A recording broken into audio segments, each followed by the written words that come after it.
It's like, she wanted to show me her house. I'll be right back. Just like, she's being courteous. Thank you kindly for showing your little house here. Oh, you're welcome. They said it's SIPS panels. Oh, this is cozy. Yeah. This reminds me, this place is probably, I mean, this is about the size of my house. But I have, like, the bedroom and all that. But yeah, let me step out. So it's like, but I'd say probably the hardest thing is so many people moving in and out that you never know who your neighbors are going to be. That probably. But you got a little microwave and fridge. Yeah. Yep. And just like, but. And it's got a TV, a nice bed. Yeah. It's warm. Someone was saying it gets too warm because it's so well insulated. I open the window. In the winter? Yeah. Just like, so. Yeah, but, so it's a really decent and warm environment. Well, now it's warm enough you could start planting something, huh? I know. The snow is melting. Yeah. But, yeah, it's, so. And then I was in number 1 for about 9 months. I just moved over here. Okay. Because I'm getting a dog. It's slightly bigger? Yeah. Yeah, so you said like 8 people can live here? Yeah, these 2 are usually for couples. Okay. Or for a person with a dog. Yeah. It's like, oh, you're getting a dog? Yeah. You know what kind yet, or? A small dog. Yeah. I'm gonna get a companion dog. Yeah. Nice. So, but the waiting list for permanent housing, you said, is really long. Yeah, I've been on for 2.5 years, and 2.5 years? 6 more months. Oh crap! So, but this is a nice place to stay for. Yeah, but does the showers and stuff freeze in the winter? Did it make it through? Sometimes. Yeah, it's like they have to come thaw them and wrap them and. Yeah, because they're only good to 20 below, I guess. 20 below, okay. But we manage. Yeah, so, and where do you cook food or make food? That's in the gathering place. Oh, that's a community center, like? Yeah. Oh, nice. And there's microwaves and somewhat running water in there. Okay. It's like, this is a 2-burner in there. Yeah, I mean, my house is basically these 2 buildings together as one house. Yeah. That's my house. It's nice.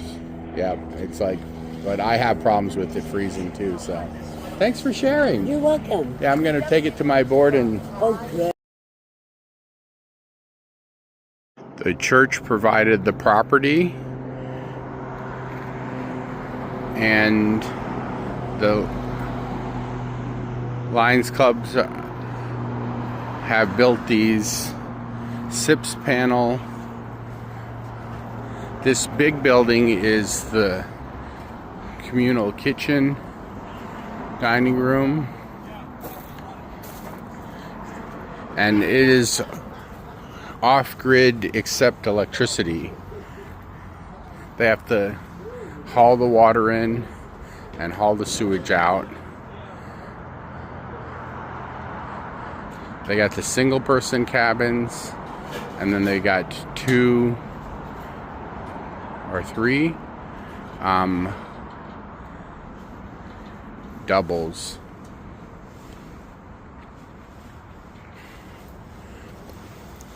But they're actually too warm, they said. It's in the 40s right now, but it's super toasty in here. This is the communal center where they hang out, and they're building an outside little pavilion so they can hang out when it's nice weather. And then on the outside of it, they have the garden project that they're working on. But, water is hauled in, sewage is hauled out. Oh, I need to find the heater. It's really toasty in here. Where's the heater at? Somewhere. Don't really need one. I mean, it's just like, well, it's in here. Huh? Oh, just a. Yep, nice little heater. Yeah. And they got semi-running water. Yeah, we rigged that up. Yeah. But yeah, this is with that SIPS panel. It stays. How thick did you say the ceiling was? 10 inches, and the walls are like 6 or what? 8. How long did it take all those Lions Club guys to get together to build it? We put them all up in a day. Oh yeah. And then Finished it out. Yeah. Yeah. About 2 days we had it all basically enclosed. Oh man, yeah, it's nice. Yeah. It's like I was telling the lady here. I live in a 300 square foot house, so it's like the bedroom and this together is my house. Like yeah, so similar. You're efficient. Yep.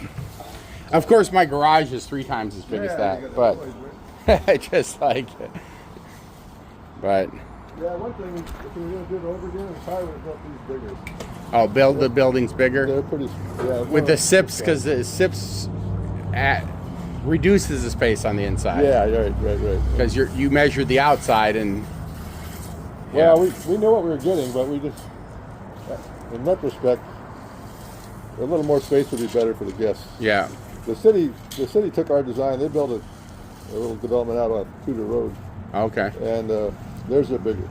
Yeah. And they also put a little Arctic entry in front, Oh yeah. like covered porch.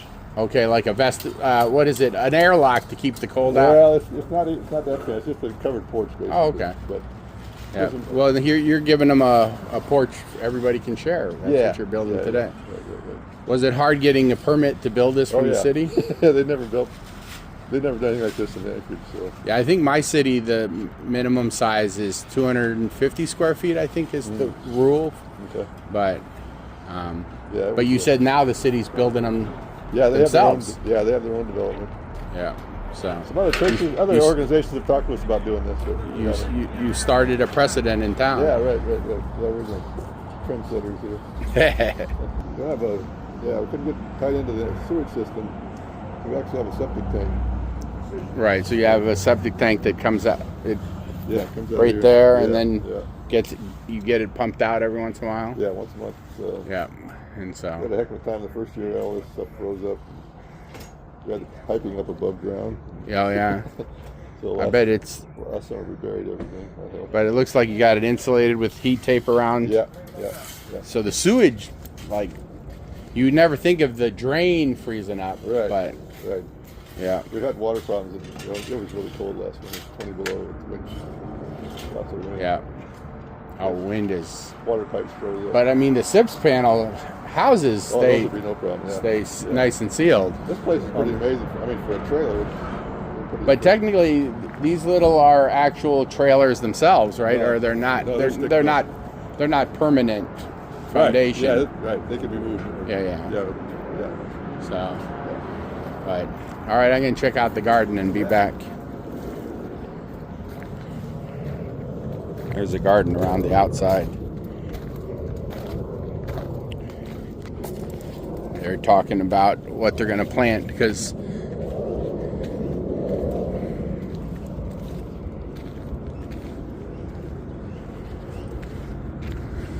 But it's interesting because this neighborhood over here is like lower income, but you go just across that bridge and I'm told it's like $1 million houses. So it's a line. That bridge is over like a highway. I would almost the interstate in size, but spring is starting to sprung here. The trees are starting to sprout. It is middle of May, and last night I woke up this morning, it was 39 degrees. But see, there's a couple ladies from the group talking about all this garden and how they're going to grow stuff. So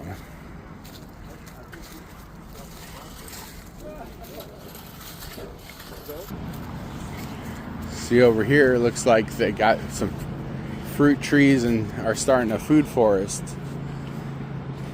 They're planting, but you said you have to fence it in for moose? Yeah, well, yes. But you're in like town. Oh, there's some moose. They don't care? No. So the veggies are going to be in the fenced area. Yeah. And we're just kind of assessing what's looking good and what isn't. We planted all these fruit trees in the fall. Yeah, so you can have stuff that grows here all the time that people can just come and pick. Yeah, Like that's the idea, that we want this to be available for anyone to come and pick. Last fall we had a big harvest party. We had tons of rhubarb. That was a good thing. But we also extra vegetables. Teresa does a free farm stand. Okay. So we would bring extra kale and things that we weren't eating, because you can only eat so much kale. Yeah, we have in my town we have a group of ladies who do the red hen garden. Yeah. And they're now donating it to our pantry. Yeah. They had the stand, and now they're just like, we have like a fridge. Oh, nice. Yeah, so they put it on the stand, and then if someone shows up at the pantry, they'll take it in and put it in the fridge. Right. So like, And yeah. where are you from? Carbondale, Illinois. Illinois. Yeah. Okay. Yeah. But my Rotary Club is all over the world. Oh, good. Yeah, good. food service worldwide. What's your name again? My name's Orr. Or this is. We're gonna put cardboard down, and then to choke out the grass, then chips, and then manure and food scraps and stuff. What do you have planted already? Do you know? Like this off the top of your head? At the top of my there's service berries. What's a service berry? That's it just is similar, uniquely. Yeah, it's like a chokeberry or. Well, closer to a blueberry family, but okay, it's so a bush. These are service berries. That have been there a long, probably 15 years. Oh, I just stepped on dog poop. Yeah, okay. And yeah, I can. Yeah, it looks like a blueberry. Yeah. Yeah. You can make jelly, jam, sauce, eat them. Nice. Yeah. Lots of strawberries in here. There's rhubarb, horseradish. There's currants. That's just off the top. This is a perfect week, though. Like, yeah, things are just starting to bud and plan things out. There, yeah. Just like, but. And we're trying to get it cleaned up. It's been a place where people are on house. Sometimes they've slept, so we're trying to keep it cleaned up and open and invite people to pick food, but not sleep there. Well, it's interesting. Our community garden, once we started having enough food in it, the unhoused community became very, very protective of it. Yes. I think that's going to happen too. Like they were just like, this is where we can just go have a snack of some tomatoes and like greens. That's thought. Okay. Yeah, I just. But and then fruit. Yeah. You got a fruit forest. Apple trees and pear trees and cherries. Cherries. Ooh. Pear, apple, and cherry. Yeah. It's just and I like. think we should get some hazelnuts. Let's get some nuts in here. Oh. There's a food I'm here. Yeah, there's a nut. We got a nut right there. Yeah. Just There's like. a food forest nursery in Chugach that sells all of that. So I want to reach out and mulch it with. See, this is a swell to collect all the water coming off the parking lot and percolates through to like a water garden down there. But all these swells grab all the poison that comes off the parking lot. This was 15 years ago as a permaculture project built, and these guys are bringing it back to life to provide food for the homeless that have congregated in this area, and also for the I guess you could call it homeless village. It's temporary homeless housing that's been built really, really well.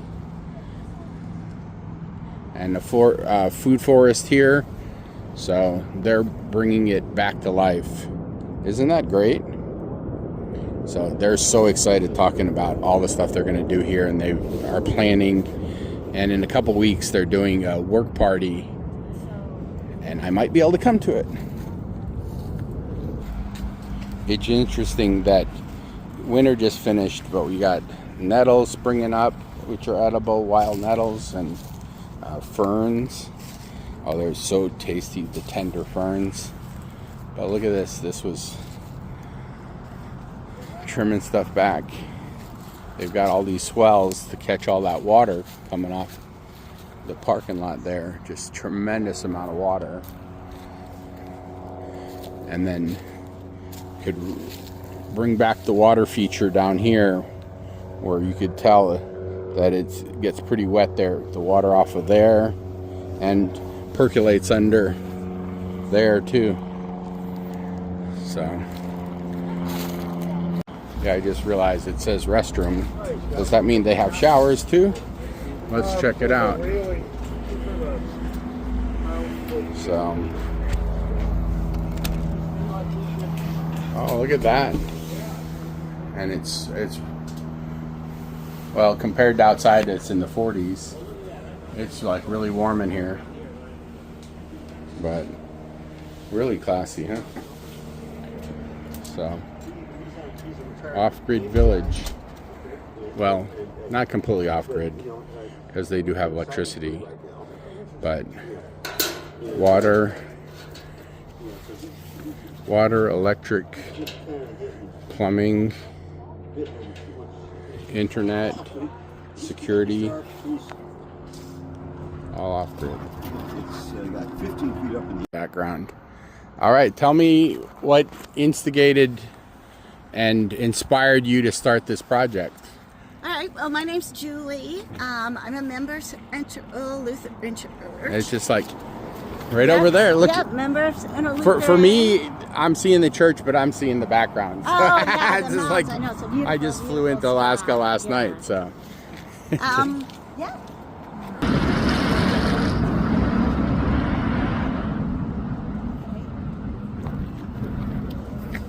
But, so your church saw the need. And- Yes, yeah. So we have a lot of people that are unhoused. It was, we had emergency shelters that would close in the spring, and all the people would be then out, nowhere to go. We had a big meeting with housed neighbors and unhoused people, church members, talked about ideas, and the idea is that why don't you house people in the church? The building, it wasn't set up for that. There's a lot of codes. So we saw this empty section. Yeah. And I done some research looking at different shelter places in the lower 48 and thought, well, why don't we just do something right here? Yeah. And we formed, myself and a couple of other church members, a separate nonprofit. Okay. So we're not part of the church. And with that, we have our own liability insurance. We have our own fundraising and things like that. But what we asked the church for was permission to use a section of the property. And they also let us have an office in the building. And we're also using water from the church, at least in the warm seasons. Yeah. Yeah. So And the electricity? Electricity was a big bugaboo. We got a big grant that put electricity line in from across the street. Okay, so that's the transformer there? Yes. Oh man, that's major. Yeah, it was $85,000. Yeah. And we weren't able to connect to the church's electricity because it's old. It would have maybe blown up the church. Yeah. I don't know, but So what bridged you from having the idea to actually doing it? That's like a lot of people talk about stuff, but what like made it happen? Like I think honestly You? it was me being naive and not knowing what I was getting into. And I was just working with a group of people, and whenever there was a no, we said, well, what can we do to get it to be a yes? How can we get to that yes? because you had electricity, that was major. Permitting from the city? That was major too. We had the assembly change the codes. And how to many years allow. ago? We became a nonprofit in 2024. Okay. It took May of 2025. Because I heard the city now has like duplicated you Yeah. and have 32 Yeah, space. yeah, yeah. So like from Okay. Yeah, It's just like it that. happened fast. The idea was always around. Like you said, people were talking about it, but no one had jumped in to do it. Right. And because it's a small scale, it was easy to manage and easy to get people behind. We started with no money, but I think that things just opened up, and we went to lots of group meetings like Rotaries, Lions Clubs, churches, city council, community council meetings. Yeah. And everyone loved the idea. So you want to give us a tour and tell me why you think that this, not only happened but became is successful. Like, someone told me that access to social workers, like you're not just housing someone, you're providing multi-layered services. We really are working to form a community. These are our neighbors, our brothers and sisters. Yeah. We want to show compassion and respect. So that's a big part of it. And we are focused on people 50 and older, just to kind of target that population. There's a rising number of people in that age group that are becoming unhoused due to rents and medical issues and lots of stuff. Life, yeah. Yes, we'll come on in. This is a top secret code. Okay, so I won't watch. I get it right there. Just like, and I loved like this community center, like this is a Lions Club did this for us. This is new. It got finished in August of 2025. So before that, this building was our community room, cabin that's 8 by 12. So what we ended up starting with was 6 cabins.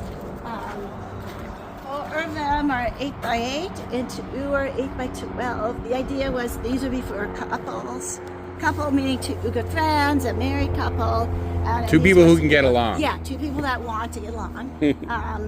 And what we realized is there really aren't that many couples out there. So we did have a gentleman with a really big dog in one of the bigger cabins. Oh, she was just telling me that she's going to get a dog. So she moved from that cabin to that cabin. Yes, she was so excited to tell me her story. Oh, yeah. Oh, Bob. Yeah. Just like, and what I like about these is they're really, really well built. Yes, volunteers too. And there's like 8 inches thick and so super insulated that you almost don't need a heater. They were saying the heater's too much. They have to crack the window in the window. Yeah, these are SIP panels. We had a local architect design things pro bono. So we had a lot of services like that happened. A shipping company paid for the shipping. The Lions Club built the planter boxes in this building, and they help support the shower, bathrooms. Bathroom stuff. Yeah, and that's complicated because you have to deal with freezing, really cold. Yeah, and the reason is the water and sewage and all that. It's essentially off grid. Yeah, and that's has to do with the code. This is true. So nothing here is officially permanent. No, it's all like these. We can pick these up with a forklift, I guess. Yeah. And they're built on a decking. So you could build like with this plan, you could pop up in any empty parking lot or field. Oh yeah. An instant housing. Yeah. All they have is electricity, heater. Did you go in? This one is empty. She gave me a little tour of her own, but it isn't all cleaned up perfectly yet. But we did have a couple in here, and they moved on. So you can see there's a double bed. We're possibly going to have a new guest with a big dog, and we're going to get a twin bed. Yeah, but shelving, underneath storage. They all have a fridge and a microwave. It's pretty small. Yeah. But it's... Well, I live in a 300 square foot house, so this is bigger than my bedroom, actually, but... We have vents. There's a vent there and another vent here, and that's because they are so tightly built. Well insulated, yeah. I mean, this is not heated right now, and it's not... Yeah, so... Doesn't take much to warm it up. Nice. Yeah, and we give everyone a little TV also. Yeah, and I noticed you have internet. Yes, yeah. People forget about how important everything's online. To stay connected. To get their job applications to fill out for, Medicaid, food stamps, all that stuff. I mean, if really you have need to internet, you actually don't have to have cell service. You can Right. like call through Yeah. Wi-Fi calling Yeah, nowadays. Yeah. Yeah. The other big thing about this is we have a mailing address. Oh, So for- for job applications, for getting benefit checks, they have a real address. Yeah, that makes a big difference. People stay with us 6 to 9 months, as long as they're actively working on housing and they're following the program. So if they already are on the list for housing, they're like a shoe-in to come in here, or do they have to do? We take people who don't have. What we do is we help people get to where they're on housing list, because Got it. lots of times people come in, they've lost their ID or their Medicaid card, or they don't have their SNAP benefits, or their life has been a jumble, Yeah. and they're going from shelter to shelter, or lots of issues. So this is a place for people to get stable, feel safe. How many people can you max? 8. 8. Yeah. And I'll ask the hard question. What is that you can't get in here? You said 50 plus. 50 plus, we are working with people who are sober. We do check a background record. A lot of people do have some criminal history, maybe misdemeanors or something, but if there's no severe... I mean, nowadays, if you're on the street, you get loitering yeah. and like just Yeah. being in public, you get Yeah. tickets. Yeah. So, this is a sober community, no alcohol or drugs. People have to be willing to work with a case manager and make those next steps. We are a community, so we do things together. Do if someone new wants to come in, does everybody who live here have to vote on them? Because you kind of do live Yeah, we together. do. I mean, No, right now the way it works is we do have a guest from here often in the interview with us. We're interviewing a new guest. And that's really good. They get a kind of sense and they can ask difficult questions. yeah, because we tend to not ask difficult questions. Right. And then when we're doing that interview process, I let other people know that then we're going to come over. If they're home, they want to step out and say hi and get a feel that way. I mean, they have private spaces, but Oh, yeah, but they all kind of have to be together. yeah, because I mean, And then the board actually votes to decide whether that we're going to let someone in. Okay. So it's usually myself, another board member, a guest of an. but I mean, if you have people for 6 to 9 months, it's kind of hard. I mean, people are staying here. Yeah. So, Mail delivery. Hi. Yeah. Todd, is this the Lions Club? No, these are church guys from other Okay. churches. Got it. We work with St. A lot of John different Methodist groups. churches, First Presbyterian Church. Jeez. These guys have done a lot of work for us building these cabins when we had the big build, and they're on my list. So we have this gazebo to put up for the barbecue. It's also going to be a covered smoking area. Yeah. It may seem, counterintuitive to have smoking area, but that's something that people ask for. Yeah. And we want to. Well, I've found out a lot of people smoke because it's appetite suppressant. Yeah. So when and- you're out and about, Yeah. So like, all right, thank you so much for doing this. What is the big dream? Like in a year from now, where do you want to be? Well, I really would like to get other groups to emulate this model, even though it's small. A church group, a Lions Club. Well, you said it was small, but the city took this and they were like, oh, that worked for them. Let's build a 32. Yeah, and I think need it it. also helped the general public see that this is a beautiful space. Yeah. We have the community gardens outside. You can have a small community like this for people that were unhoused, and it can be an asset to a neighborhood. I mean, we make it beautiful and welcoming, and I'd like to see other groups do something like this. We're going to have our how-to manual on our website by the end of the month. That's the goal. And that's just a way for people to read our story, but also look at all the, like our program agreement guide, our scope of the project, all those documents that we searched for. I mean, you built it rapidly and quickly, but you also now are spending time to go back in retrospect and think of what you could have done better. Yeah.